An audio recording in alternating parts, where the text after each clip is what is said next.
제가 30년 동안 아끼고 모아둔 돈으로 우리가 이렇게 편하게 사는 거죠. 그 말을 듣는 순간 심장이 멎는 줄 알았습니다. 카페 테라스, 불과 몇 미터 앞. 그 자리에 앉아 있는 두 사람. 내 전남편 강태준, 그리고 30년 절친 윤서진. 서진이 웃으며 커피를 저었습니다.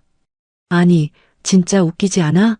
30년 동안 일 한 번 안 하고 살았으면서 자기가 다 한 줄 알아.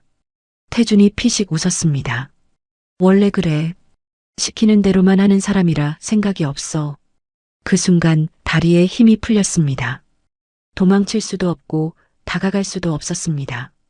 눈물이 나야 하는데 나오지 않았습니다. 대신 몸이 얼어붙은 것처럼 차가워졌습니다.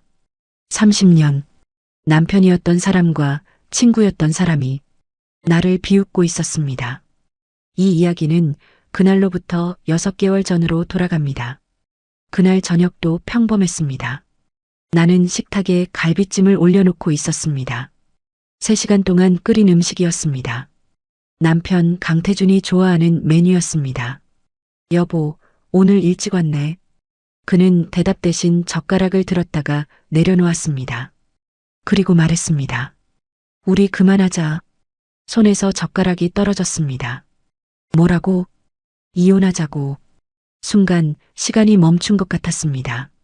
왜 갑자기? 태주는 아무렇지 않은 얼굴로 말했습니다. 감정이 없어. 그 한마디가 칼처럼 꽂혔습니다. 감정이 없다. 30년 동안 같이 산 사람에게 그 말 한마디로 끝낼 수 있는 거였습니다. 내가 뭘 잘못했어? 잘못은 없어. 그는 물을 한 모금 마셨습니다. 그냥 끝난 거야. 그날 밤 나는 잠을 잘 수 없었습니다. 천장을 보면서 계속 생각했습니다. 내가 뭘 놓친 걸까? 언제부터였을까? 하지만 이미 알고 있었습니다. 늦은 귀가, 피곤하다는 말, 식탁을 외면하는 눈빛, 모든 게 연결되고 있었습니다. 이혼은 생각보다 빨리 진행됐습니다. 그리고 그 과정에서 한 사람이 나를 도왔습니다. 30년 친구 윤서진. 지혜야, 내가 좋은 변호사 알아. 지혜. 결혼 후 나는 내 이름 대신 그렇게 불렸습니다. 우리 동생이 이혼 전문이거든. 믿고 맡겨. 나는 의심하지 않았습니다. 30년 친구니까요. 서류는 빠르게 진행됐습니다. 그리고 결과가 나왔습니다. 위자료 3천만 원. 재산 분할 없음. 나는 한동안 말을 할 수 없었습니다. 이게 맞는 거야? 서진이 고개를 끄덕였습니다. 요즘 전업주부는 다 이 정도야. 오히려 잘 받은 거야. 30년인데? 지혜야, 현실을 봐야지. 그 말에 나는 고개를 숙였습니다. 현실. 그 단어가 너무 무거웠습니다.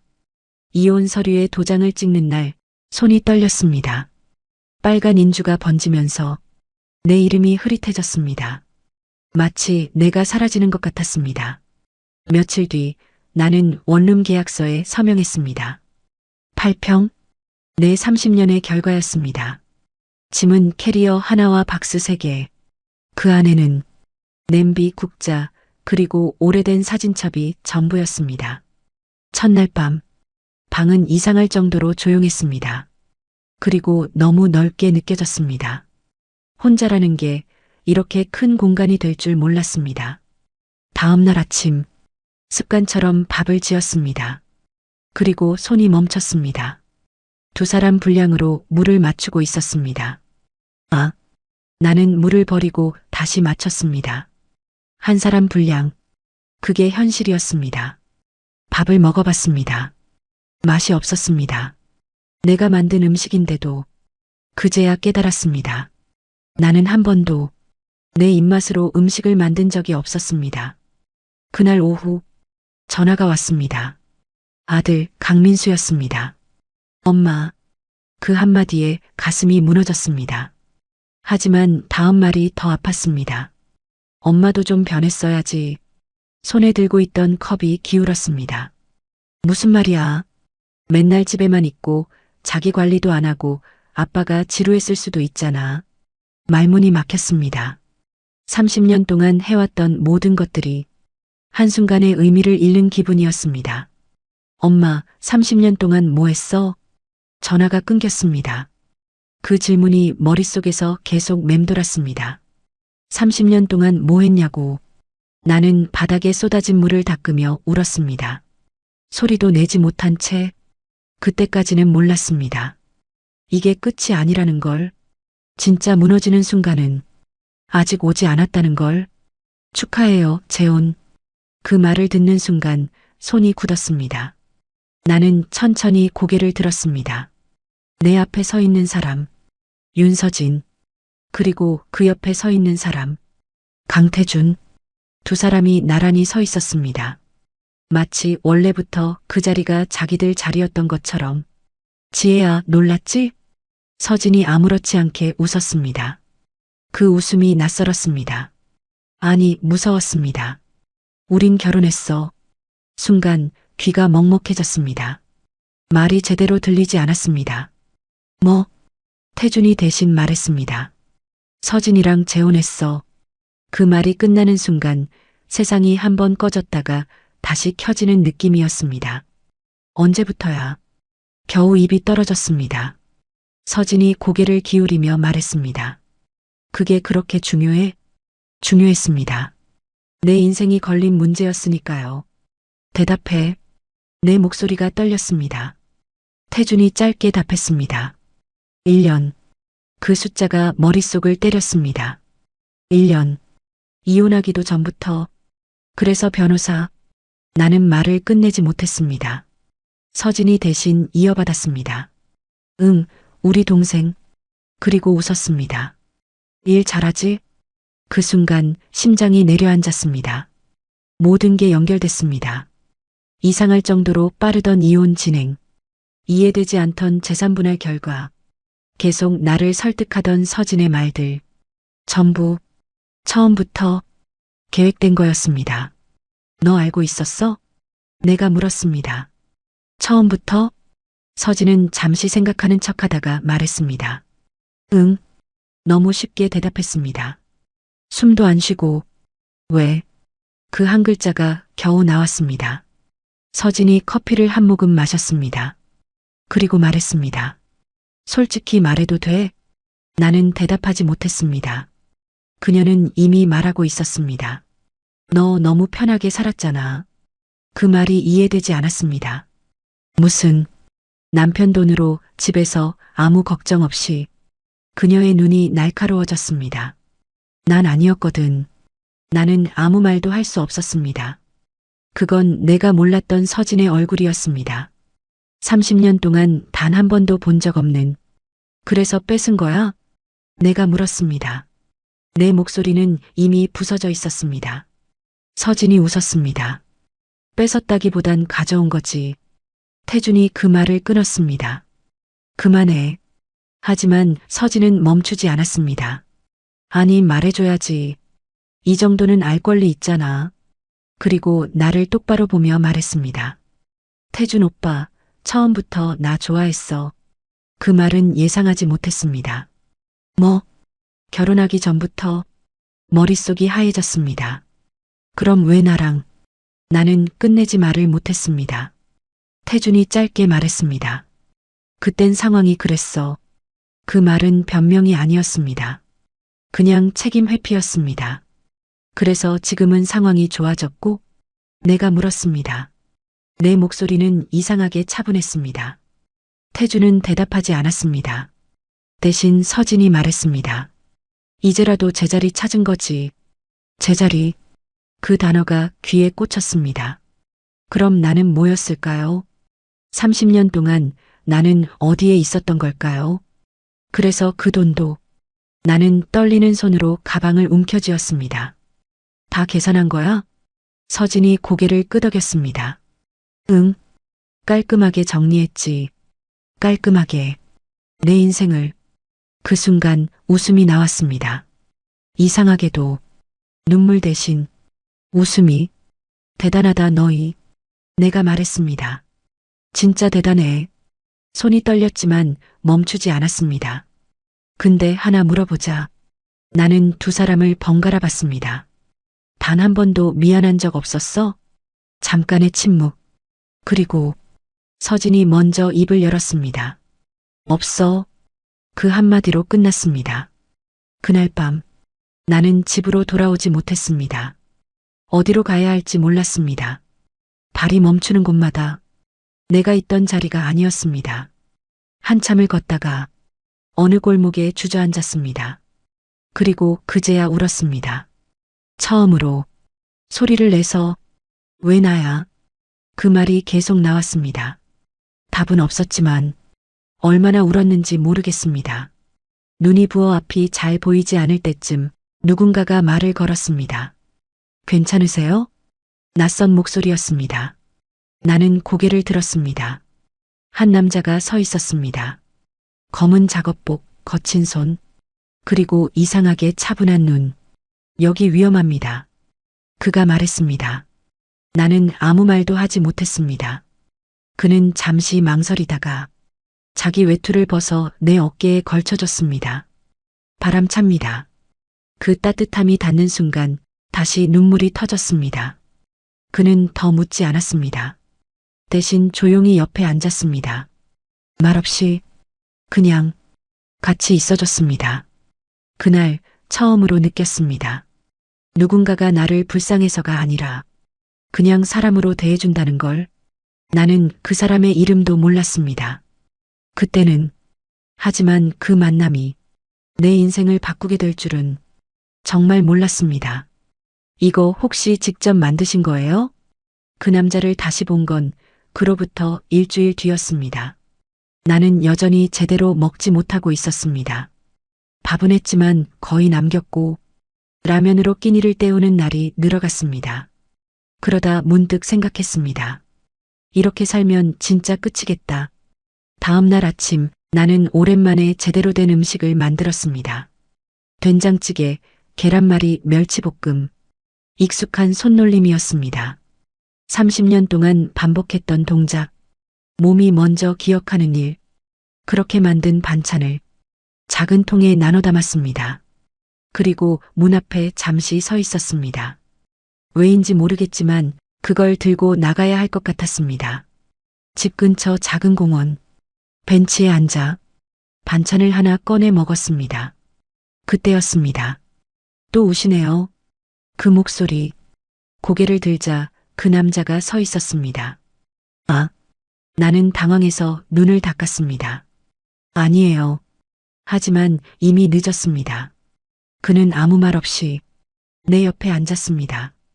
일주일 전처럼 잠시 침묵, 그리고 그의 시선이 내 손에 들린 반찬통으로 향했습니다. 이거 냄새 좋네요. 나는 멈칫했습니다. 그냥 집에서 만든 거예요. 그는 잠시 망설이다가 말했습니다. 먹어봐도 됩니까? 나는 이유도 모른 채 고개를 끄덕였습니다. 그는 젓가락으로 멸치볶음을 집었습니다. 그리고 한 입. 몇 초 후 그가 고개를 들었습니다. 이거 파셔도 되겠는데요. 그 말에 웃음이 나왔습니다. 오랜만에. 진짜로. 농담이시죠? 아니요. 그는 진지했습니다. 요즘 이런 맛 찾기 힘듭니다. 그 말이 이상하게 마음에 남았습니다. 이름이 뭐예요? 내가 물었습니다. 박도연입니다. 짧은 대답. 그게 전부였습니다. 그날 이후 나는 가끔 그 공원에 나갔습니다. 그리고 반찬을 조금씩 들고 갔습니다. 도연은 늘 같은 시간에 나타났습니다. 말은 많지 않았습니다. 대신 항상 먹고 항상 같은 말을 했습니다. 맛있습니다. 그 단순한 말이 이상하게 힘이 됐습니다. 어느 날 그가 물었습니다. 왜 안 파십니까? 나는 웃으며 말했습니다. 누가 사요, 이런 걸? 도연은 잠시 나를 보더니 말했습니다. 제가 삽니다. 나는 그를 쳐다봤습니다. 네. 그는 주머니에서 지갑을 꺼냈습니다. 그리고 10,000원짜리 한 장을 내밀었습니다. 이거 값으로는 부족합니다. 손이 떨렸습니다. 아니에요. 이건 그냥. 아닙니다. 그는 단호했습니다. 노동에는 값이 있어야 합니다. 그 말이 이상하게 가슴에 꽂혔습니다. 노동. 나는 천천히 돈을 받았습니다. 그날 집으로 돌아와 나는 그 돈을 한참 동안 바라봤습니다. 10,000원. 그 금액이 이렇게 크게 느껴진 건 처음이었습니다. 내가 번 돈이야. 입 밖으로 말해봤습니다. 눈물이 났습니다. 하지만 이번엔 달랐습니다. 무너지는 눈물이 아니라 뭔가 다시 시작되는 느낌의 눈물이었습니다. 다음 날 나는 조금 더 많은 반찬을 만들었습니다. 그리고 종이에 적었습니다. 집반찬 팝니다.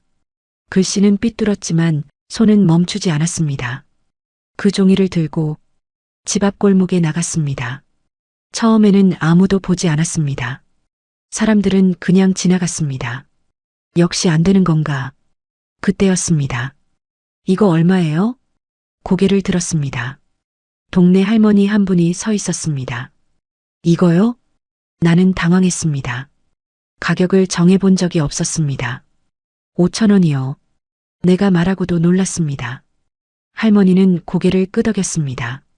싸네. 하나 줘봐. 손이 떨렸습니다. 반찬통을 건네면서 돈을 받았습니다. 5,000원. 그리고 10분 뒤 또 한 사람. 그리고 또 한 사람. 그날 나는 총 57,000원을 벌었습니다. 집으로 돌아와 돈을 펼쳐놓았습니다. 57,000원. 그 숫자가 세상을 다 가진 것처럼 느껴졌습니다. 그날 밤 나는 오랜만에 배부르게 밥을 먹었습니다. 그리고 생각했습니다. 나 할 수 있을지도 몰라. 그건 아주 작은 확신이었지만 처음으로 생긴 확신이었습니다. 그리고 그 시작은 그 남자 박도연이었습니다. 간판 필요하지 않습니까? 그 말을 들은 건 장사를 시작한 지 딱 일주일째 되는 날이었습니다. 처음엔 믿기지 않았습니다. 하루 5만원, 어느 날은 7만원. 적은 돈이었지만 그건 분명 내 손으로 만든 결과였습니다. 나는 매일 같은 시간, 같은 골목에 자리를 폈습니다. 접이식 테이블 하나, 반찬통 몇 개, 그리고 손글씨로 쓴 종이. 집반찬 팝니다. 처음엔 부끄러웠습니다. 사람들 시선이 느껴졌습니다. 저 나이에 저걸? 집안일 하던 사람이 나왔나 보네. 작게 들리는 말들이 가끔 귀에 꽂혔습니다. 하지만 멈추지 않았습니다. 멈추면 다시 돌아갈 것 같았으니까요. 그날도 장사를 마치고 정리하고 있을 때였습니다. 이거 계속 이렇게 하실 겁니까? 도연이었습니다. 네. 나는 반찬통 뚜껑을 닫다가 멈췄습니다. 그는 주변을 한번 둘러보더니 말했습니다. 비 오면 어떻게 합니까? 나는 대답하지 못했습니다. 생각해 본 적 없었으니까요. 그냥 안 나와야죠. 그는 고개를 저었습니다. 그럼 안 됩니다. 그리고 다음 날 내가 도착했을 때 이미 그가 와 있었습니다. 무언가를 들고 이거 잠깐 잡으십시오. 파란색 천, 그리고 철제 프레임. 이게 뭐예요? 차양입니다. 그는 설명도 없이 혼자서 조립을 시작했습니다. 망치 소리, 금속이 부딪히는 소리. 나는 그걸 멍하니 보고 있었습니다. 30분쯤 지났을까? 작은 가게 하나가 만들어져 있었습니다. 햇빛을 막아주는 천, 비를 피할 수 있는 공간. 나는 말이 나오지 않았습니다. 이제 비와도 할 수 있습니다. 그는 아무렇지 않게 말했습니다. 이거 돈 괜찮습니다. 나는 고개를 저었습니다. 안 괜찮아요. 그는 잠시 나를 보더니 말했습니다. 그럼 나중에 많이 버셔서 갚으십시오. 그 말에 웃음이 났습니다. 많이 벌면요? 네. 그는 확신에 찬 얼굴이었습니다. 그 표정이 이상하게 믿음이 갔습니다. 그날 이후 장사는 조금씩 더 잘 되기 시작했습니다. 비가 와도 나올 수 있었고 햇빛이 강한 날에도 버틸 수 있었습니다. 그리고 무엇보다 사람들이 멈춰서기 시작했습니다. 어머, 가게 같네. 깔끔하다. 작은 변화였지만 그건 큰 차이였습니다. 며칠 뒤 도연이 또 말했습니다. 간판 필요합니다. 간판이요? 나는 웃었습니다. 너무 거창하지 않아요? 그는 고개를 저었습니다. 이름이 있어야 합니다. 이름. 나는 한 번도 생각해 본 적 없었습니다. 그날 밤 나는 종이를 펼쳐놓고 한참을 고민했습니다. 그리고 적었습니다. 지혜 반찬. 손이 멈췄습니다. 지혜. 오랜만에 내 이름을 써봤습니다. 그 이름이 낯설었습니다. 하지만 좋았습니다. 다음 날 도연이 나무판을 들고 왔습니다. 이거 칠하십시오. 하얀 페인트와 붓. 나는 천천히 글씨를 썼습니다. 지혜 반찬. 글씨는 여전히 삐뚤었지만 이번엔 부끄럽지 않았습니다. 그건 내 이름이었으니까요. 그날부터 사람들은 나를 이렇게 불렀습니다. 지혜 반찬 사장님. 그 호칭이 이상하게 가슴을 울렸습니다. 나는 더 열심히 만들기 시작했습니다. 새벽 5시에 일어나 장을 보고 재료를 다듬고 반찬을 만들었습니다. 손이 아팠지만 마음은 이상하게 가벼웠습니다. 그리고 조금씩 변하기 시작했습니다. 머리를 묶고 다니던 내가 머리를 풀고 나오기 시작했고 늘 입던 낡은 옷 대신 깔끔한 셔츠를 입기 시작했습니다. 거울을 보는 시간이 늘어났습니다. 나 괜찮네. 혼잣말을 하게 됐습니다. 그 변화는 생각보다 빠르게 찾아왔습니다. 그러던 어느 날 익숙한 목소리가 들렸습니다. 여기 반찬 파는 데 맞죠? 손이 멈췄습니다. 천천히 고개를 들었습니다. 그곳에 서 있는 사람, 윤서진. 그녀는 선글라스를 벗으며 나를 바라봤습니다. 그리고 웃었습니다. 오랜만이다, 지혜야. 심장이 다시 조여오기 시작했습니다. 여기서 장사해? 그 말은 질문이 아니었습니다. 비웃음에 가까웠습니다. 나는 잠시 아무 말도 하지 않았습니다.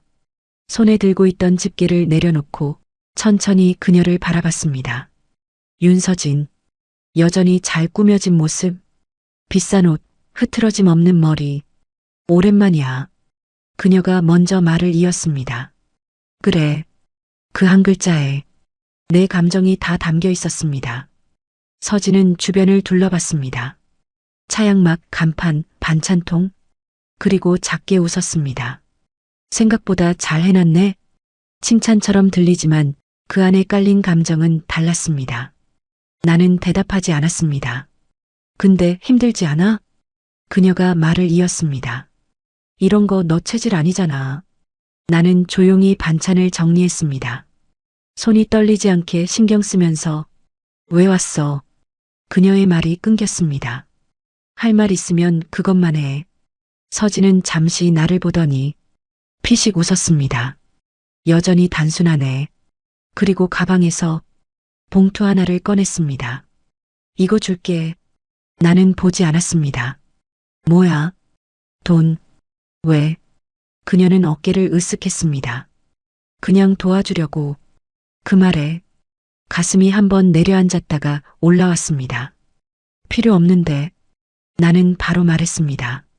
서진의 눈썹이 살짝 올라갔습니다. 자존심이야? 나는 고개를 저었습니다. 아니. 그리고 그녀를 똑바로 보며 말했습니다. 필요 없어서. 그녀의 표정이 미묘하게 바뀌었습니다. 지혜야. 그녀의 목소리가 낮아졌습니다. 이거 받아. 이런 거 하루 벌어서 언제 모아. 나는 아무 말도 하지 않았습니다. 그녀는 봉투를 테이블 위에 올려놓았습니다. 그 소리가 이상하게 크게 들렸습니다. 이건 내가 받을 자격 있어. 그 말에 손이 멈췄습니다. 받을 자격? 무슨 자격? 나는 조용히 물었습니다. 서진은 아무렇지 않게 말했습니다. 그동안 고생했잖아. 순간 웃음이 나왔습니다. 정말로 고생? 나는 봉투를 집어들었습니다. 그리고 그녀에게 다시 내밀었습니다. 이거 내가 가져. 서진이 눈을 좁혔습니다. 왜 그래, 진짜? 나는 이번엔 확실하게 말했습니다. 내 고생 내가 평가하지 마. 공기가 멈춘 것처럼 조용해졌습니다. 주변에서 반찬을 고르던 손님들도 슬쩍 이쪽을 보기 시작했습니다. 서진의 얼굴이 굳었습니다. 지혜야, 나 좋게 말할 때. 좋게? 내가 말을 끊었습니다. 너 나한테 좋게 대한 적 있어? 그녀의 입이 다물어졌습니다. 처음부터 끝까지 다 알고 있었잖아. 내 목소리는 떨리지 않았습니다. 근데 지금 와서 도와줘? 나는 고개를 저었습니다. 필요 없어. 그리고 봉투를 그녀 손에 다시 쥐어줬습니다. 다시는 이런 거 들고 오지 마. 서진의 표정이 완전히 굳었습니다. 그녀는 한동안 아무 말도 하지 못했습니다. 그리고 낮게 말했습니다. 변했네. 나는 짧게 대답했습니다. 응, 변했어. 서진은 나를 한 번 더 쳐다봤습니다. 후회하지 마. 그 말을 남기고 나는 아무 말도 하지 않았습니다. 그녀가 골목 끝으로 사라질 때까지 그냥 보고만 있었습니다. 그 순간 잘하셨습니다. 뒤에서 들린 목소리 도연이었습니다. 나는 돌아봤습니다. 그는 평소처럼 조용한 얼굴이었지만 눈빛이 조금 달랐습니다. 들었어요? 네. 나는 조금 민망해졌습니다. 별거 아니에요. 그는 고개를 저었습니다. 아닙니다. 그리고 잠시 후 말했습니다. 중요한 겁니다. 나는 아무 말도 하지 못했습니다. 그는 테이블 위를 정리하다가 작게 덧붙였습니다. 선 지키신 겁니다. 그 말이 이상하게 오래 남았습니다. 여기서 장사 못하십니다. 그 말은 예고 없이 찾아왔습니다. 그날 아침도 평소와 같았습니다. 나는 반찬을 진열하고 차양을 펴고 간판을 세웠습니다. 지혜반찬 사장님, 오늘 뭐 있어요? 단골 손님이 웃으며 다가왔습니다. 나는 익숙하게 답했습니다. 오늘은 제육볶음 맛있어요. 그때였습니다. 검은 정장을 입은 남자 2명이 골목으로 들어왔습니다. 그들은 곧장 내 앞에 멈췄습니다. 여기 대표 누구십니까? 나는 손을 들었습니다. 저요. 남자 중 한 명이 서류를 꺼냈습니다. 여기서 영업하시면 안 됩니다. 순간 귀를 의심했습니다. 네. 그는 아무 감정 없이 말을 이어갔습니다. 무허가 노점 영업입니다. 민원 들어왔고요. 머릿속이 하얘졌습니다. 민원이요? 네. 인근 상가에서 지속적으로 문제 제기하고 있습니다. 나는 주변을 둘러봤습니다. 그중 누가? 저 잠깐만요. 나는 말을 더듬었습니다. 저 여기서 그냥 조금씩 철거하셔야 합니다. 그는 내 말을 끊었습니다. 오늘 바로 정리하시고 재발 시 과태료 부과됩니다. 그 말이 끝나자마자 손에서 힘이 빠졌습니다. 오늘 바로요? 네. 그들은 더 말하지 않았습니다. 서류 한 장을 테이블 위에 두고 그대로 돌아섰습니다. 나는 한동안 움직일 수 없었습니다. 눈앞에 놓인 반찬들, 아직 따뜻한 음식들, 그리고 지혜 반찬, 그 이름이 갑자기 너무 작아 보였습니다. 사장님, 그럼 이제 못 사요? 단골 할머니가 조심스럽게 물었습니다. 나는 대답하지 못했습니다. 입이 떨어지지 않았습니다. 죄송해요. 손님들이 하나둘 떠났습니다. 나는 천천히 의자에 앉았습니다. 끝났네. 그 말이 입 밖으로 나왔습니다. 누가 민원 넣었는지 짐작하십니까? 도연이었습니다. 나는 고개를 들었습니다. 몰라요. 하지만 알고 있었습니다. 설마. 그 이름이 떠올랐지만 입 밖으로 꺼내지 못했습니다. 도연은 잠시 생각하더니 말했습니다. 확인해 보겠습니다. 나는 고개를 저었습니다. 됐어요. 더 알고 싶지 않았습니다. 나는 천천히 일어나 반찬을 정리하기 시작했습니다. 손이 점점 느려졌습니다. 눈물이 떨어졌습니다. 이번에는 참을 수 없었습니다. 왜 자꾸 나한테. 도연이 아무 말 없이 내 옆에 섰습니다. 그리고 조용히 반찬통을 같이 정리했습니다. 그 모습이 이상하게 더 서러웠습니다. 나 겨우 시작했는데 목소리가 무너졌습니다. 도연이 멈췄습니다. 안 끝났습니다. 나는 고개를 저었습니다. 끝났어요. 아닙니다. 그의 목소리는 낮았지만 단단했습니다. 방법 있습니다. 나는 웃었습니다. 무슨 방법이요? 이런 것도 다 허가 있어야 하는데. 그는 잠시 나를 보더니 말했습니다. 가게 구하시면 됩니다. 나는 말을 잃었습니다. 그건 내가 한 번도 생각하지 못한 영역이었습니다. 돈이 어디 있어요? 나는 작게 말했습니다. 도연은 잠시 침묵했습니다. 제가 알아보겠습니다. 나는 바로 고개를 들었습니다. 왜요? 그는 대답하지 않았습니다. 지켜야 할 가게 아닙니까? 그 말에 가슴이 쿵 내려앉았습니다. 항상 내 자리였으니까. 하지만 지금은 아니었습니다. 이건 내가 처음으로 만든 자리였습니다. 내 이름으로, 내 손으로. 나는 천천히 고개를 끄덕였습니다. 지키고 싶어요. 그 말은 생각보다 무겁게 나왔습니다. 도연이 짧게 답했습니다. 그럼 됩니다. 그 한마디, 이상하게 믿음이 갔습니다. 그날 나는 마지막으로 간판을 접었습니다. 지혜 반찬, 이건 끝이 아니라 옮겨가는 거라는 걸 처음으로 느끼고 있었으니까요. 그리고 멀리서 그 모습을 지켜보는 사람이 있었습니다. 윤서진이었습니다. 그녀는 창문 너머로 내 모습을 보며 중얼거렸습니다. 여기까지네. 처리됐어. 그리고 그녀의 입가에 천천히 미소가 번졌습니다. 다음 단계 가도 돼. 계약 안 하시는 게 좋겠습니다. 그 말을 3번째 들었을 때 나는 확신했습니다. 누군가가 맡고 있다는 걸. 왜요? 나는 부동산 중개인을 바라봤습니다. 그는 난처한 표정으로 서류를 만지작거렸습니다. 그게 사정이 좀 있습니다.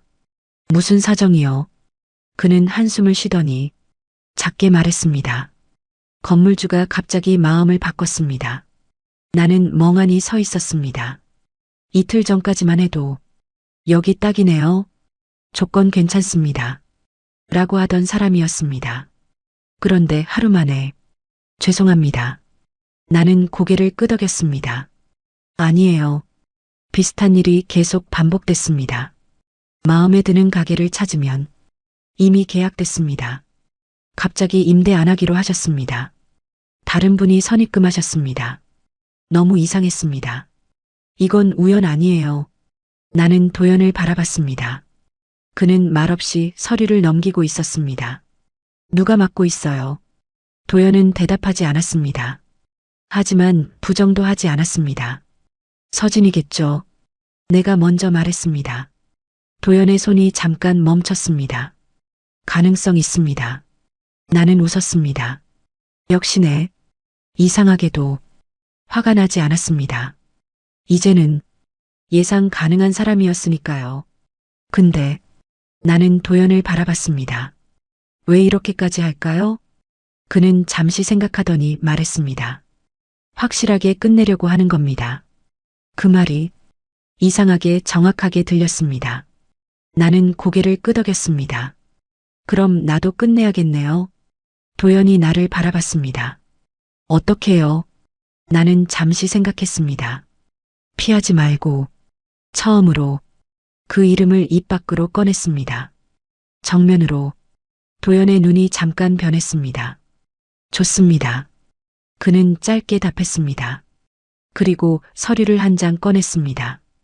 여기 한 군데 더 있습니다. 나는 종이를 받았습니다. 주소가 적혀 있었습니다. 여긴 괜찮을까요? 도연이 고개를 끄덕였습니다. 여긴 다릅니다. 그 말이 이상하게 걸렸습니다. 무슨 의미인지 묻고 싶었지만 묻지 않았습니다. 그날 오후 나는 그 주소로 갔습니다. 골목 끝, 작지만 깔끔한 1층 상가. 문 앞에 임대 표시가 붙어 있었습니다. 문을 열고 들어갔습니다. 안녕하세요? 안쪽에서 한 남자가 나왔습니다. 가게 보러 오셨어요? 네. 들어오세요. 가게는 생각보다 좋았습니다. 햇빛도 잘 들고 공간도 적당했습니다. 무엇보다 여기 주방 쓰기 좋네요. 남자가 웃었습니다. 보는 눈 있으시네. 나는 괜히 민망해졌습니다. 가격은 어떻게 되세요? 남자가 금액을 말했습니다. 나는 잠시 계산했습니다. 빠듯했지만 가능했습니다. 저 계약하고 싶습니다. 말하고 나서도 믿기지 않았습니다. 내가 계약이라는 말을 하고 있다는 게 좋습니다. 그는 바로 서류를 꺼냈습니다. 이상하게도 이번엔 아무 문제도 없었습니다. 너무 순조로웠습니다. 계약서를 작성하는 순간 손이 다시 떨렸습니다. 하지만 이번엔 두려움 때문이 아니었습니다. 기대, 그 감정이 더 컸습니다. 사인을 마쳤습니다. 도연 씨 소개죠? 손이 멈췄습니다. 네. 남자가 웃었습니다. 그 친구 오랜만에 부탁하더라고요. 심장이 한번 크게 뛰었습니다. 아시는 분이에요? 그럼요. 남자는 아무렇지 않게 말했습니다. 이 건물 도연 씨가 관리하거든요. 순간 머릿속이 멈췄습니다. 네. 아, 말씀 안 하셨어요? 나는 아무 말도 하지 못했습니다. 그때까지 내가 알고 있던 그 사람의 모습이 조금씩 흔들리기 시작했습니다. 그날 저녁, 나는 도연을 만났습니다. 왜 말 안 했어요? 그는 나를 바라봤습니다. 뭘 말입니까? 건물. 나는 말을 다 하지 못했습니다. 그는 잠시 침묵하다가 말했습니다. 필요 없어서 말 안 했습니다. 나는 어이가 없었습니다. 그게 왜 필요 없어요? 그는 조용히 말했습니다. 중요한 건 그게 아닙니다. 나는 그를 쳐다봤습니다. 그럼 뭐예요? 그는 잠시 나를 보다가 사장님이 할 수 있는 사람이라는 것. 그 말에 입이 다물어졌습니다. 그게 중요합니다. 그는 그렇게 말하고 더 이상 설명하지 않았습니다. 나는 천천히 고개를 끄덕였습니다. 고마워요. 그는 대답하지 않았습니다. 그리고 그 순간 멀리서 누군가가 그 모습을 보고 있었습니다. 그녀의 표정이 처음으로 흔들렸습니다. 뭐야 저 남자. 그녀의 손이 천천히 주먹을 쥐었습니다. 재밌네. 입가에 차가운 미소가 번졌습니다. 그럼 판 좀 키워볼까? 위생 점검 나왔습니다. 오픈을 하루 앞둔 날이었습니다. 가게 안은 아직 정리가 덜 끝난 상태였습니다. 새로 들인 냉장고, 정리 중인 식재료들, 그리고 아직 마르지 않은 바닥. 나는 앞치마를 두른 채 마지막 정리를 하고 있었습니다. 네. 문 앞에 서 있는 두 사람. 위생 신고 접수돼서 나왔습니다. 심장이 쿵 내려앉았습니다. 신고요? 네.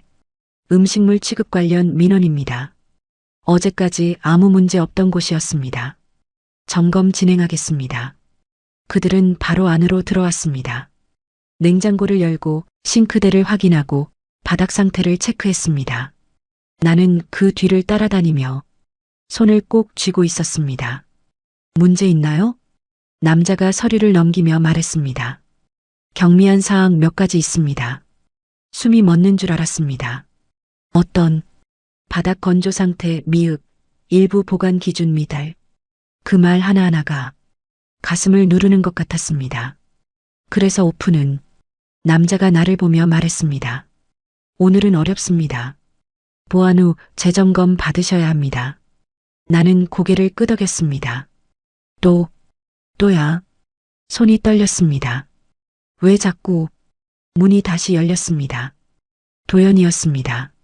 그는 안을 한번 둘러봤습니다. 점검 나왔습니까? 나는 고개를 끄덕였습니다. 오픈 못해요. 말하는 순간 눈물이 터질 것 같았습니다. 도연은 아무 말 없이 바닥을 손으로 짚어봤습니다. 그리고 냉장고를 열어 온도를 확인했습니다. 나는 그 모습을 보며 이상한 느낌이 들었습니다. 이 사람, 왜 이렇게 익숙하지? 문제 없습니다. 도연이 말했습니다. 네. 나는 고개를 들었습니다. 지적사항 기준 이하 아닙니다. 그의 말은 확신에 차 있었습니다. 근데 안 된다고. 그는 잠시 생각하더니 말했습니다. 이상합니다. 어딘가로 전화를 걸었습니다. 예, 접수번호 확인 좀 부탁드립니다. 목소리가 달라졌습니다. 나는 아무 말도 하지 못하고 그를 바라봤습니다. 잠시 후, 네, 알겠습니다. 전화를 끊은 도연이 나를 봤습니다. 허위 신고입니다. 순간 머릿속이 멈췄습니다. 뭐요? 접수 자체는 됐지만 정식 절차 아닙니다. 나는 말을 잃었습니다. 그럼 왜? 그는 짧게 답했습니다. 압박입니다. 나는 고개를 숙였습니다. 서진이겠죠. 도연은 부정하지 않았습니다. 이건 넘었습니다. 나는 고개를 들었습니다. 그의 눈빛이 달라져 있었습니다. 이제 대응해야 합니다. 어떻게요? 도연은 잠시 나를 보더니 말했습니다. 증거부터 모읍니다. 그 말이 낯설었습니다. 나는 한 번도 그런 걸 생각해 본 적이 없었습니다. 가능해요? 이미 일부 있습니다. 심장이 뛰었습니다. 뭐가요? 도연은 잠시 망설이다가 한 장의 종이를 꺼냈습니다. 민원 접수자 윤서진. 이걸 어떻게 해? 도연은 짧게 말했습니다. 확인했습니다. 그 말 속에는 더 많은 의미가 담겨 있었습니다. 이제 어떻게 해요? 도연은 잠시 생각했습니다. 오픈합니다. 나는 놀랐습니다. 지금요? 네. 그는 단호했습니다. 문제 없습니다. 그 말에 이상하게 용기가 났습니다. 할게요. 그날 나는 예정대로 가게 문을 열었습니다. 지혜 반찬, 간판이 햇빛을 받았습니다. 첫 손님이 들어왔습니다. 여기 새로 연대죠? 네. 오늘 오픈이에요. 그 순간 그녀의 얼굴이 굳어 있었습니다. 왜 열어? 그녀의 계획이 처음으로 어긋나고 있었습니다. 그리고 그걸 가능하게 만든 사람. 그녀의 시선이 천천히 도연에게 향했습니다. 너 뭐야, 진짜. 그녀의 눈빛이 처음으로 날카롭게 변했습니다. 이제 직접 봐야겠네. 장사 잘 되네. 나는 손을 멈췄습니다. 천천히 고개를 들었습니다. 생각보다 빨리 열었네. 나는 아무 말도 하지 않았습니다. 점검 나왔다고 들었는데 나는 조용히 말했습니다. 볼 거 있으면 보고 가. 서진이 웃었습니다. 성격 많이 세졌네. 나는 대답하지 않았습니다. 그녀는 반찬들을 하나씩 훑어봤습니다. 이거 내가 다 만든 거야? 응. 의외네. 그녀가 고개를 기울였습니다.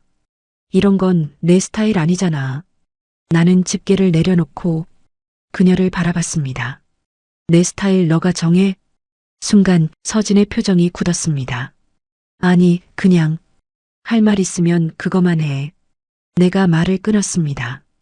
가게 안이 조용해졌습니다. 손님들도 눈치를 보고 있었습니다. 서진은 잠시 입을 다물었다가 천천히 웃었습니다. 그래, 그럼 본론할게. 그가 가방에서 무언가를 꺼냈습니다. 서류. 나는 그걸 보는 순간 심장이 내려앉았습니다. 이거 알아? 그녀가 서류를 펼쳤습니다. 상가 임대 계약서. 그거 어떻게 해? 내 목소리가 흔들렸습니다. 서진이 웃었습니다. 내가 모를 줄 알았어? 그녀는 천천히 말했다. 이 동네 생각보다 좁아. 나는 아무 말도 하지 못했습니다. 그녀는 서류를 접으며 말했습니다. 근데 그거 유지하기 힘들걸? 심장이 다시 뛰기 시작했습니다. 무슨 뜻이야? 서진이 고개를 기울였습니다. 세상 그렇게 만만하지 않아. 그 말은 협박이었습니다. 너야말로. 서진의 눈이 나를 향했습니다. 그만해. 이번엔 달랐습니다. 여기까지야. 그녀의 눈썹이 살짝 움직였습니다. 뭐가? 내 인생 건드리는 거. 가게 안 공기가 완전히 멈췄습니다. 서진은 나를 한참 보더니 피식 웃었습니다. 그래서 나는 기다렸다는 듯이 말했습니다. 증거 있어. 서진의 표정이 처음으로 흔들렸습니다. 무슨 증거? 나는 뒤를 돌아봤습니다. 도연 씨. 그 이름이 나오자 서진의 시선이 움직였습니다. 그리고 도연이 앞으로 걸어 나왔습니다. 민원 접수 기록. 그가 말했습니다. 발신자 윤서진. 서진의 눈이 크게 흔들렸습니다. 그걸 어떻게 해? 도연은 한 발 더 다가왔습니다. 추가로 허위 신고 내용 녹취 있습니다. 가게 안이 완전히 조용해졌습니다. 지금 그거 불법이야. 그녀가 낮게 말했습니다. 합법 범위입니다. 나는 깨달았습니다. 내가 알던 사람이 아니었습니다. 그리고 도연이 말을 이었습니다. 추가로 확인된 사항 있습니다. 서진의 시선이 흔들렸습니다. 뭐야? 도연은 잠시 멈췄다가 말했습니다. 이혼 당시 변호사 개입 관련. 그 말이 떨어지는 순간 서진의 얼굴이 완전히 굳었습니다. 그건 건드리지 마. 처음으로 그녀의 목소리에 긴장이 들어갔습니다. 도연은 멈추지 않았습니다. 이해관계 미고지, 고의적 재산분할 축소 유도. 나는 숨을 멈췄습니다. 그게 무슨 의미인지 너무 잘 알았으니까요. 사기야? 내 입에서 그 말이 나왔습니다. 서진이 나를 노려봤습니다. 지혜야, 그거 맞습니까? 도연이 끊었습니다. 그의 목소리는 여전히 낮았지만 서진은 아무 말도 하지 못했습니다. 그 침묵이 답이었습니다. 나는 뒤로 한 발 물러났습니다. 처음부터 다 말이 이어지지 않았습니다. 그때 도연이 마지막으로 말했습니다. 정식으로 진행하시죠. 나는 그를 바라봤습니다. 뭐려? 그는 나를 똑바로 보며 말했습니다. 되찾는 겁니다. 심장이 다시 뛰었습니다. 그때 서진이 갑자기 웃었습니다. 재밌네, 진짜. 그녀는 천천히 고개를 들었습니다. 그럼 해봐. 어디까지 가나 보자. 그녀의 눈이 완전히 달라져 있었습니다. 나도 이제 안 봐준다.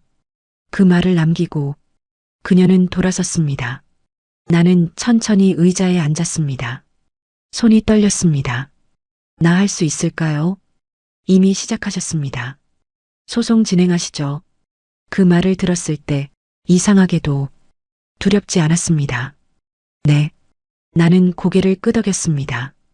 도망치는 쪽이 아니라 마주보는 쪽. 이번엔 그걸 선택했습니다. 두툼한 서류가 놓여 있었습니다. 정리된 내용입니다. 도연이 차분하게 말했습니다. 나는 천천히 서류를 넘겼습니다. 재산분할 협의서, 당시 상담 기록, 변호사 통화 녹취 일부. 이거 다 확보한 거예요? 가능한 범위 내에서. 도연 씨, 잠깐 망설이다가 결국 물었습니다. 정체가 뭐예요? 법률 쪽 일했습니다. 했습니다. 지금은 아닙니다. 하지만 충분했습니다. 그래서였구나. 모든 게 이어졌습니다. 며칠 뒤 서진 측에서도 정식으로 대응이 들어왔습니다. 생각보다 강하게 나옵니다. 도연이 말했습니다. 괜찮아요. 혼자가 아니니까요. 도연은 아무 말 없이 고개를 살짝 숙였습니다. 가게 문을 닫고 정리를 하고 있을 때였습니다. 엄마, 손이 멈췄습니다.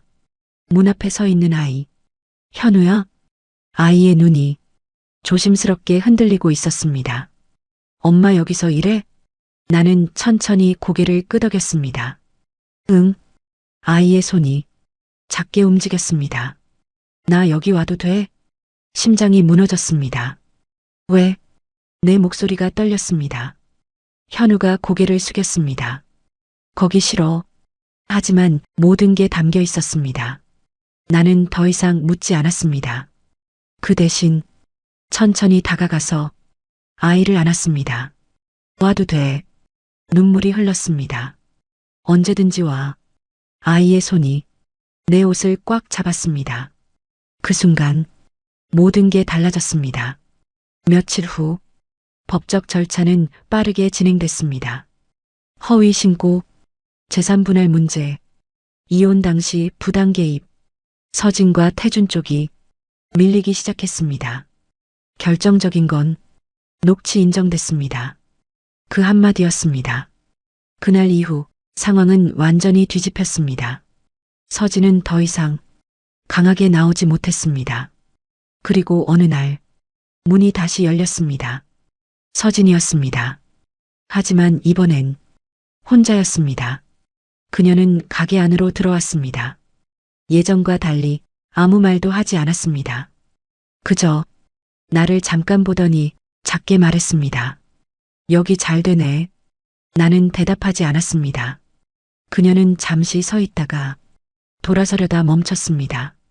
지혜야, 나는 아무 말도 하지 않았습니다. 끝까지 가? 그 질문, 나는 잠시 생각했습니다. 응. 서진은 고개를 끄덕였습니다. 그래. 그녀는 더 이상 말하지 않았습니다.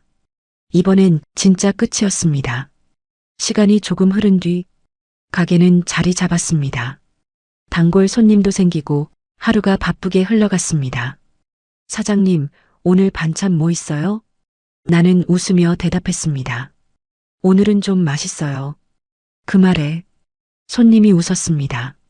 그리고 가게 한쪽 현우가 앉아 있었습니다. 숙제를 하다가 고개를 들었습니다. 엄마, 응? 아이의 얼굴에 작은 미소가 있었습니다. 나 여기 좋아. 그 말, 나는 잠시 아무 말도 하지 못했습니다. 그리고 웃었습니다. 엄마도. 가게 문이 열리고 햇빛이 들어왔습니다. 나는 그 빛을 보며 생각했습니다. 이제 진짜 내 인생이라고. 여러분이라면 저 상황에서 버틸 수 있었을까요? 끝까지 싸우는 게 맞았을까요? 아니면 그냥 포기하는 게 맞았을까요? 댓글로 여러분 생각 남겨주세요. 어머니, 여기 잠깐만 앉아 계세요. 전세금만 빼오면 금방 끝나요. 어머님, 잠깐만요. 여기 계시면 돼요. 며느리 박세린이 그렇게 말하며 돌아섰다. 그녀는 단 한 번도 뒤를 돌아보지 않았다. 그리고 그 잠깐은 끝내 돌아오지 않을 시간이었다. 차가운 겨울바람이 병원 회전문을 통과해 로비 안으로 밀려들었다. 사람들은 목도리를 여미며 걸음을 재촉했지만 한 사람만은 그 자리에 그대로 남아 있었다. 휠체어에 앉아 있는 노인, 한영자. 얇은 환자복 위에 걸친 낡은 가디건 하나. 손등은 파랗게 질려 있었고 입술은 이미 색을 잃어가고 있었다. 하지만 그녀는 추위를 피하지 않았다. 아니, 피할 수 없었다. 엄마, 금방 올게. 조금 전 아들 강태준이 했던 말이 귓가에 맴돌았다. 영자는 그 말을 믿지 않았다. 아니, 정확히는 믿고 싶지 않았다. 불과 10분 전이었다. 원무과 창구 앞에서 들려온 대화. 수술비 3천만 원입니다. 오늘 안에 결제하셔야 합니다. 직원의 말은 단호했다. 태준의 얼굴이 굳었다. 지금 당장은 조금. 그때 세린이 그의 팔을 잡아 끌었다. 여보, 잠깐만 나와. 둘은 로비 구석으로 이동했다. 그리고 그 대화는 숨기려는 의도와는 달리 너무도 또렷하게 들렸다. 삼천이야. 당신 지금 제정신이야? 세린의 목소리는 낮았지만 날카로웠다. 그래도 엄마 수술인데. 태준의 말끝이 흐려졌다. 세린이 피식 웃었다. 우리 지우 유학비, 그게 얼마지? 3천. 그럼 답 나왔네. 짧고 잔인한 결론이었다. 태준은 아무 말도 하지 못했다. 그 침묵이 이미 선택을 끝냈다는 증거였다. 늙은 사람 수술해서 뭐해? 세린의 말은 더 낮아졌지만 더 또렷해졌다. 몇 년 더 산다고. 솔직히 말해봐. 우리 인생이 먼저야 아니야? 그 질문은 질문이 아니었다. 강요였다. 영자의 손이 미세하게 떨렸다. 그녀는 고개를 들지 않았다. 그저 바닥만 바라봤다. 바닥에 비친 자신의 모습이 너무 초라해서. 잠시 후 두 사람이 다시 다가왔다. 태주는 눈을 마주치지 못한 채 무릎을 꿇었다. 엄마, 우리 지금 당장 돈이 없어서. 거짓말이었다. 영자는 알았다. 아들이 거짓말을 할 때 항상 눈을 피한다는 걸. 세린이 덧붙였다. 전세금 좀 알아보고 올게요. 금방 와요. 그 말은 부드러웠지만 온기는 없었다. 영자는 한참을 그들을 바라보다가 천천히 고개를 끄덕였다. 그래 다녀와라. 그 한마디에 평생이 담겨 있었다. 그리고 두 사람은 떠났다. 회전문이 돌아갔다. 차가운 바람이 다시 밀려들었다. 그리고 그 순간 영자는 깨달았다. 아, 버려졌구나. 시간이 흐르기 시작했다. 10분, 30분, 1시간. 아무도 돌아오지 않았다. 사람들이 수군거리기 시작했다. 보호자 없나 봐. 저런 상태로 혼자. 그 말들이 귓가를 파고들었다. 뱃속의 통증이 점점 심해졌다. 숨을 쉴 때마다 칼이 들어오는 것 같았다. 하지만 더 아픈 건 다른 곳이었다. 영자는 천천히 눈을 감았다. 그리고 아주 오래된 기억이 떠올랐다.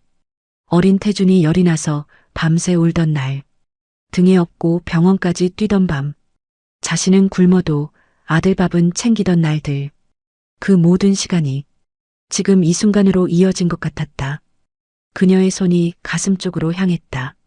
낡은 속옷 안쪽, 아무도 모르는 작은 주머니, 그 안에는 40년 동안 숨겨온 것이 있었다. 영자는 조심스럽게 그것을 꺼냈다. 낡은 비닐 지퍼백. 그 안에서 나온 것은 검은색 금속 카드 한 장. 빛을 거의 반사하지 않는 묵직한 금속. 번호도 이름도 없었다. 오직 작은 각인. H, J, W. 영자의 손이 떨렸다. 그리고 기억이 터져나왔다. 아주머니 저 밥 좀. 눈 내리던 겨울밤. 허름한 청년 하나가 문 앞에 서 있었다. 배고픔에 떨면서 영자는 망설이지 않았다. 자기 아들 먹일 밥을 반으로 나눴다. 그리고 그 청년에게 건넸다. 청년은 울면서 말했다. 제가 꼭 갚겠습니다. 반드시. 그 눈빛은 진심이었다. 하지만 세월은 길었다. 영자는 그 약속을 잊고 살았다. 아니, 잊으려 했다. 그런데 지금 그 기억이 손 안에 이 카드와 함께 되살아나고 있었다. 그때였다. 한 간호사가 다가왔다. 할머니, 보호자분은요? 영자는 조용히 고개를 저었다. 그리고 카드를 내밀었다. 이거 어디다 보여주면 되니? 간호사의 시선이 카드에 닿는 순간 표정이 굳었다. 숨이 멎은 것처럼. 그거. 손이 떨리기 시작했다. 설마 이거 진짜예요? 영자는 아무 말도 하지 않았다. 간호사는 뒤로 한 걸음 물러났다. 그리고 떨리는 손으로 무전기를 들었다. 코드 블랙, 코드 블랙. 1층 로비 즉시 확인 바랍니다. 그 순간 평범하던 병원이 완전히 다른 공간으로 변하기 시작했다. 코드 블랙입니다. 반복합니다. 코드 블랙. 차갑게 울려 퍼진 방송에 로비의 공기가 순식간에 얼어붙었다. 방금 전까지 무심히 지나가던 사람들의 시선이 한 곳으로 모였다. 휠체어에 앉아있는 노인, 한영자. 그리고 그녀의 손에 들린 검은 카드. 비켜주세요. 흰 가운을 입은 의료진들이 빠르게 달려왔다. 평범한 환자에게는 절대 일어나지 않는 속도였다. 간호사는 거의 숨이 넘어갈 듯 말했다. 이 카드 확인됐습니다. VVP 등급. 확실합니까? 중년의 의사가 카드를 받아들었다. 그의 손도 미세하게 떨리고 있었다. 카드를 뒤집는 순간 그의 눈이 커졌다. 이건 설마. 그는 더 이상 말을 잇지 못했다. 그리고 즉시 고개를 들었다. 원장님 호출하세요. 지금 당장. 순간 병원의 분위기가 완전히 바뀌었다. 단순한 응급 상황이 아니었다. 누군가가 도착한 것이다. 한영자는 그 모든 상황을 그저 조용히 바라보고 있었다. 이 상황이 왜 이렇게까지 커지는지 정확히는 몰랐다. 할머님, 잠시만요.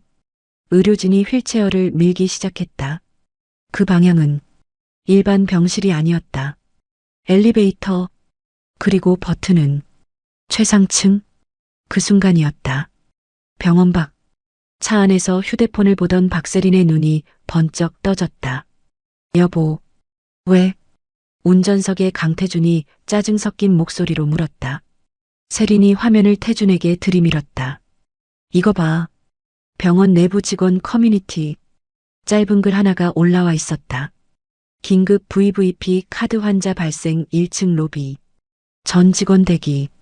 태준의 눈썹이 찌푸려졌다. VVP? 세린의 목소리가 낮아졌다. 이거 내가 아는 그거 맞으면. 그녀의 눈빛이 바뀌었다. 최상위 VIP야. 차 안의 공기가 순간 달라졌다. 전 세계 몇 장 없는 카드래. 그거 가진 사람 병원에서 무조건 모셔. 세린의 말은 점점 빨라졌다. 돈? 그런 개념이 아니야. 그냥 병원이 다 해줘. 태준이 헛웃음을 쳤다. 그게 우리랑 무슨 상관이야. 세린이 천천히 고개를 돌렸다. 그리고 또박또박 말했다. 방금 그 로비. 우리 어머님 거기 있었지? 정저? 태준의 표정이 굳었다. 설마. 세린이 다시 화면을 확대했다. 게시글 아래 첨부된 흐릿한 사진. 휠체어. 그리고 익숙한 얼굴. 어머니야. 두 사람의 숨이 동시에 멎었다. 3초. 그리고 세린이 먼저 움직였다. 돌려. 뭐? 차 돌리라고. 태준이 급하게 핸들을 꺾었다. 타이어가 도로 위에서 비명을 질렀다. 지금 가야 돼. 지금. 세린의 목소리는 이미 흥분으로 떨리고 있었다. 이건 기회야. 무슨 기회야? 세린이 웃었다. 아까 병원에서 보였던 그 웃음과는 달랐다. 더 노골적이고 더 욕망적인 웃음. 인생 바뀌는 기회. 차는 신호를 무시한 채 달렸다. 그 시각 병원 최상층 문이 열렸다. 일반 환자는 절대 들어올 수 없는 공간. 조용하고 넓고 그리고 압도적으로 고급스러운 병실. 여기입니다. 의료진의 태도가 완전히 달라져 있었다. 존댓말, 손짓 하나까지도 조심스러웠다. 한영자는 천천히 주변을 둘러봤다. 이 모든 것이 자신과는 전혀 다른 세계처럼 느껴졌다. 그때였다. 문이 다시 열렸다.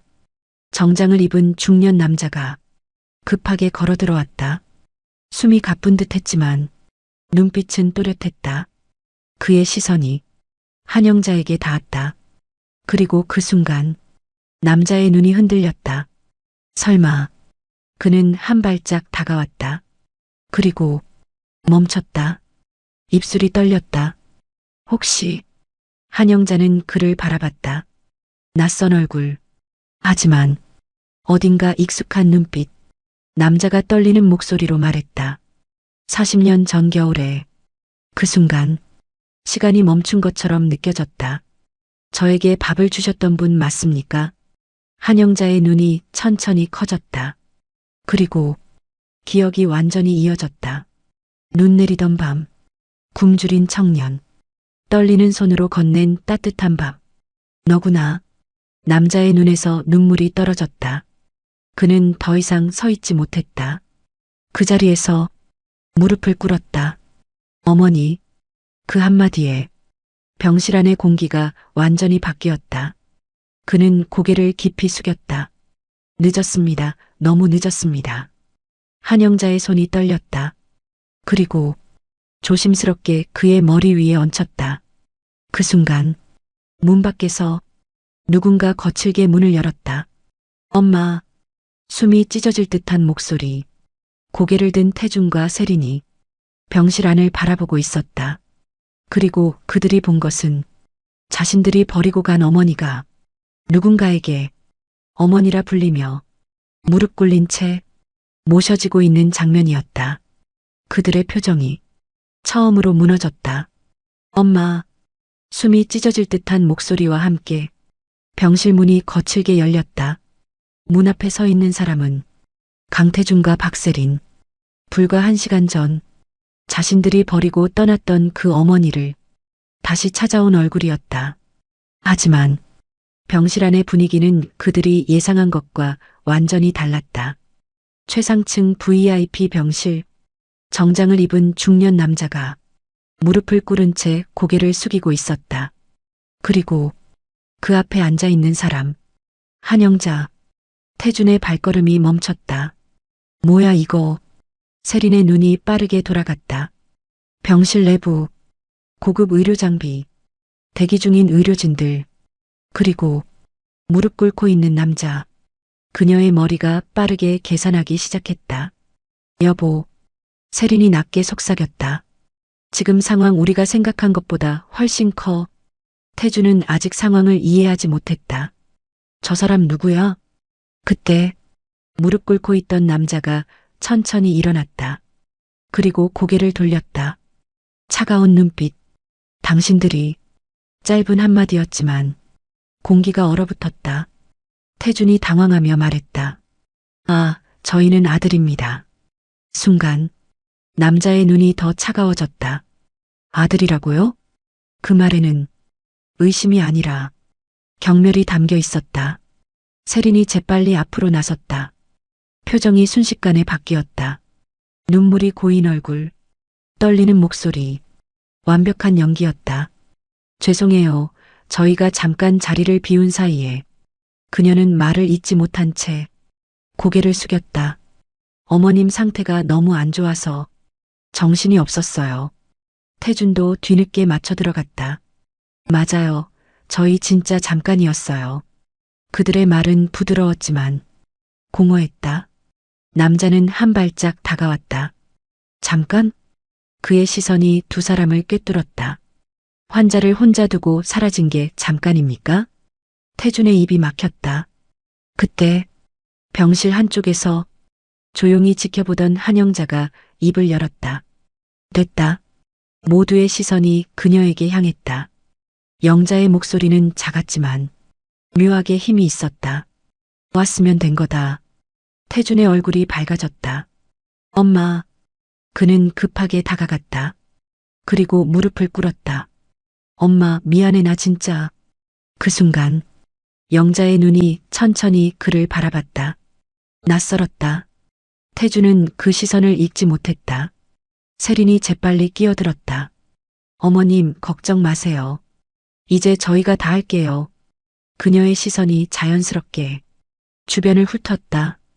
그리고 정장을 입은 남자에게 향했다. 혹시 보호자 담당이신가요? 남자는 대답하지 않았다. 그때 문 밖에서 또 다른 인물이 들어왔다.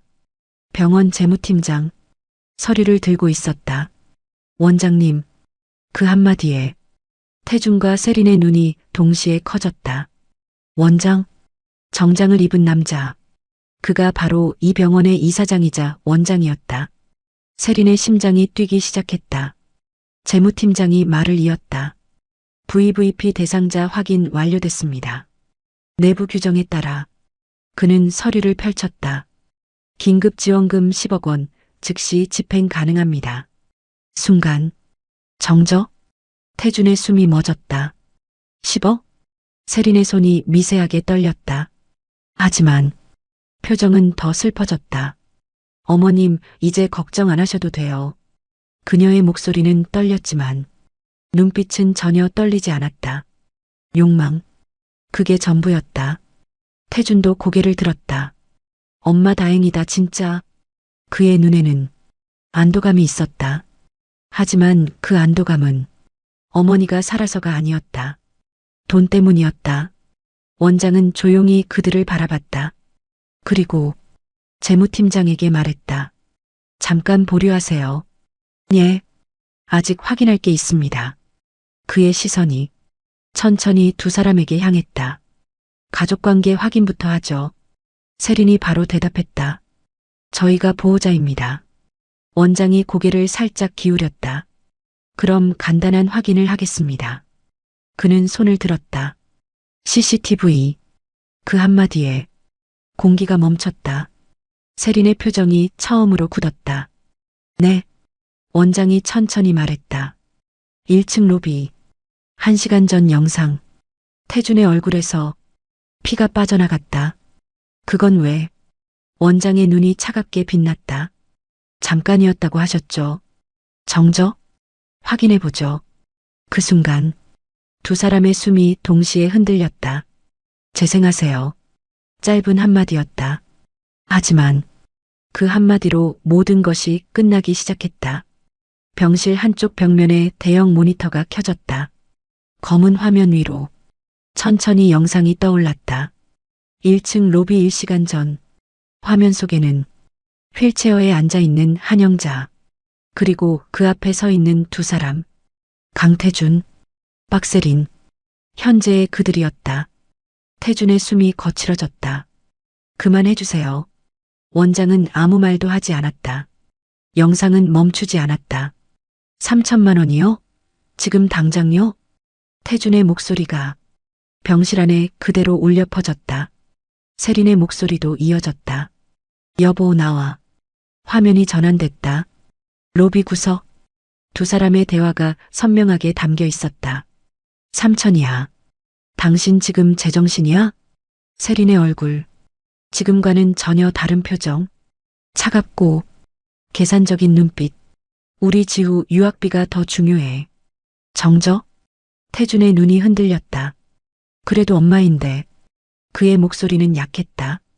그리고 그 다음 장면. 늙은 사람 수술해서 뭐해? 그 말이 병실 안을 찢었다. 누군가 숨을 삼켰다. 몇 년 더 산다고.